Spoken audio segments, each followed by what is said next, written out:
Let me tell you this phone hacking news. So there was you know that Clive Goodman, who was the royal correspondent, I just love that, was jailed over phone hacking.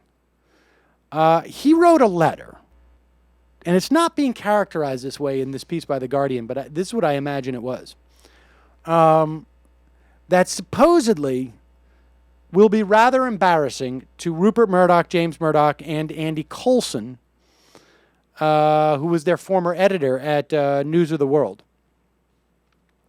In the letter, this is The Guardian, which was written 4 years ago but published only Tuesday, that being today, Goodman claims that the phone hacking was, quote, widely discussed at editorial meetings at the paper until Coulson himself banned further references to it. That Coulson offered to let him keep his job if he agreed not to implicate the paper in hacking when he came to court, and that his own hacking was carried out with, quote, the full knowledge and support of other senior journalists.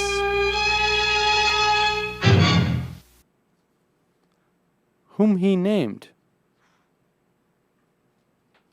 The claims are obviously troubling for David Cameron, who hired Coulson after that stint on the basis that he knew nothing about the phone hacking. So, in other words, at the very least,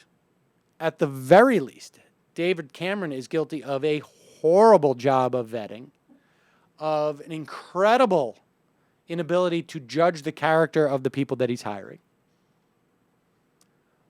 Were you ever a spy for, say, the Soviet Union? Nope, never. Well, then, you're now the new Minister of Defense. Congratulations. Whatever they call it over there. I mean, that's a little bit problematic. If you can't judge, because the defense about Coulson was that you really didn't know.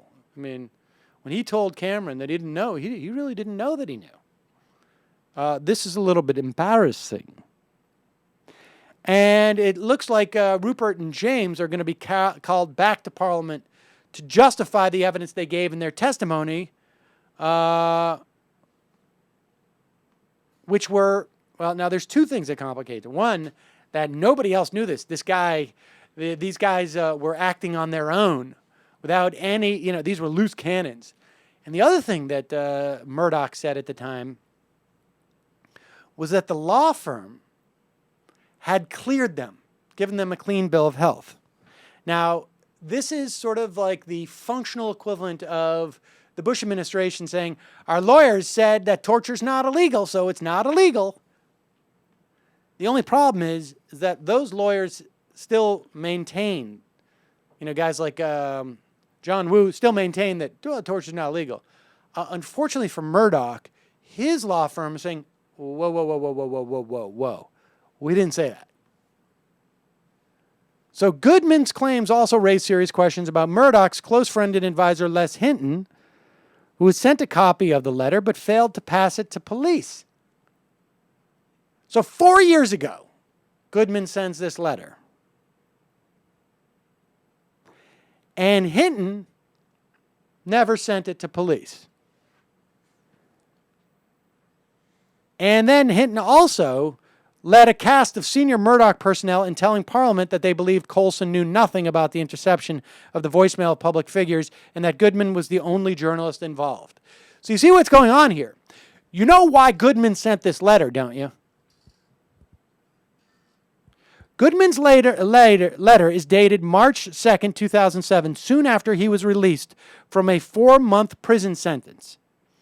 It's addressed to News International's Director of Human Resources, Daniel Clark, and registers his appeal against the decision of Hinton, the company's then chairman, to sack him for gross misconduct after he admitted intercepting the voicemail of 3 members of the royal household. Goodman lists 5 grounds for his appeal. If you believe that Goodman's letter was simply merely an appeal to his firing, prepare to have your earth shaken. What Goodman was writing to tell them was, you know, and I know, that you all knew what I was doing. That Colson knew, that senior journalists at the News Corp knew, News of the World knew, and that everybody knew what I was up to. And you knew, so much so that you told me not to say anything more about it, to not even talk about it anymore. And you knew that Colson offered to let me keep my job if I never, ever spoke about it in court. And my putting on paper is an indication of exactly whom I'm willing to tell. And so when Les Hinton, who was the head of Dow Jones and the publisher of the Wall Street Journal, was approached by cops and said, do you have any reason to believe that Colson no? He didn't pass on this letter because this was essentially a blackmail letter. And it had such power because it was true.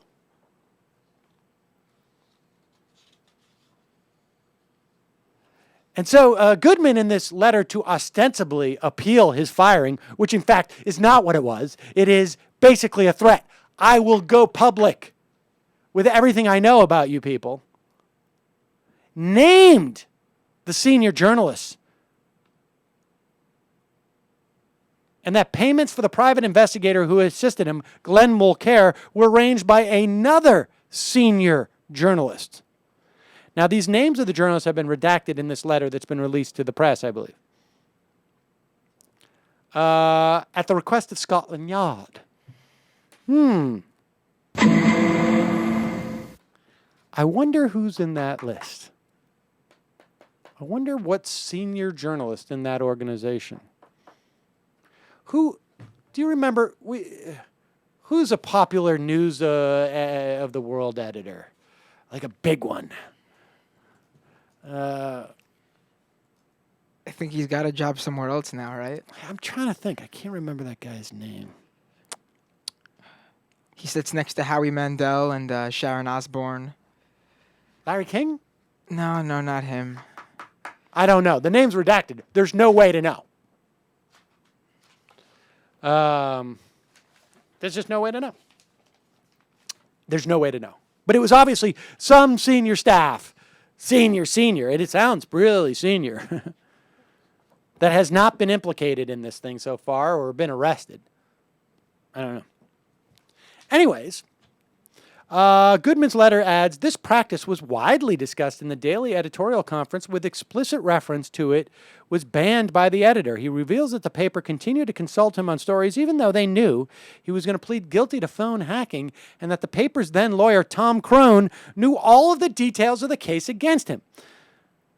He adds, Tom Crone and the editor promised on many occasions that I could come back to my job at the newspaper if I did not implicate the paper or any of its staff in my mitigation plea.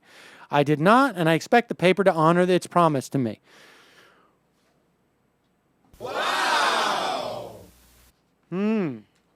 Now, let me ask you this again, folks, because this is the important thing. The guy served his 4 months in jail. He's not going back to jail. He wants his job back. He sends a letter to the human resources person. If this letter was full of lies, what would you do? If you were Les Hinton and you knew these were all lies, wouldn't you give it to the cops when they come a-calling?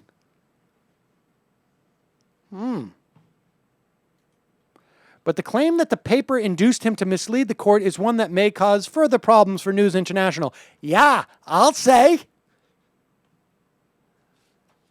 The company also faces a new claim that it misled Parliament.